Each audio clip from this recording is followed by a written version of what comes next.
Je sais que certaines personnes disent que ça leur donne le mal de mer, mais j'adore ça. Ça donne l'impression d'être vraiment à bord du vaisseau pendant la descente. Ouais.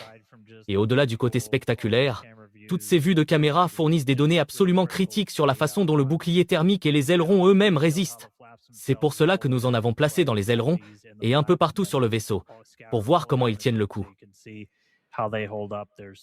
Il y en a aussi à l'intérieur du véhicule. Et nous recevons toutes ces vidéos via Starlink. Même enveloppés de plasma, nous arrivons à fonctionner sur une fréquence suffisamment élevée pour passer au travers. Et c'est bien l'océan bleu et la lumière du soleil que vous apercevez juste au-delà de l'aileron. Nous descendons donc vers la lumière du jour, en espérant amérir dans les 6 prochaines minutes environ dans l'océan Indien. Nous avons encore quelques manœuvres prévues où nous allons vraiment solliciter les ailerons du vaisseau. Le vaisseau a traversé la zone de chaleur maximale. Les températures externes diminuent. Wow, c'est une nouvelle incroyable! Comme Dan l'a mentionné, nous nous attendions à ce que cette rentrée soit super intense. Mais c'est une excellente nouvelle de savoir que nous avons maintenant dépassé cette période de chaleur maximale et que les températures externes commencent à baisser.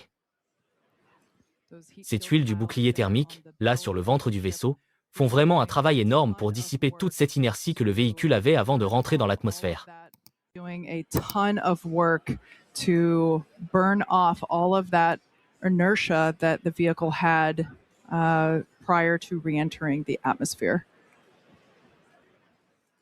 Oui, et vous pouvez le voir grâce au compteur de force G en bas à droite, nous commençons à accumuler quelques G supplémentaires. Nous entrons donc définitivement dans la partie la plus dense de l'atmosphère, où nous dissipons toute cette énergie, comme le disait Kate.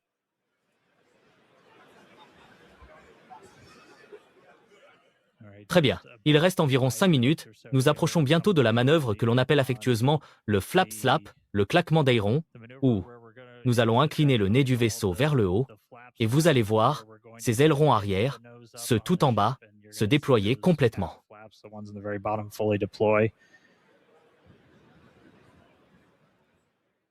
Le vaisseau est à la pression dynamique maximale.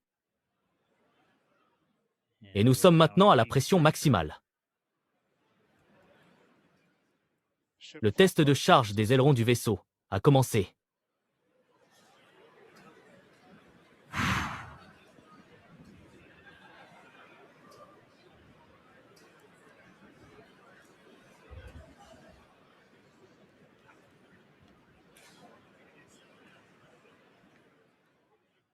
On dirait que ça tient. Encore une fois, le but de ce test était de soumettre ces ailerons arrière à beaucoup de stress supplémentaire. Nous nous attendons aussi à ce que ceux à l'avant subissent un peu plus de stress, car nous avons un peu plus d'ergol dans notre réservoir supérieur, donc la zone tout à l'avant du vaisseau. Le test de charge des ailerons du vaisseau est terminé. Et nous avons réussi ce test. Et nous venons de faire ce test à Mach 7, juste pour référence. Donc nous allons toujours incroyablement vite.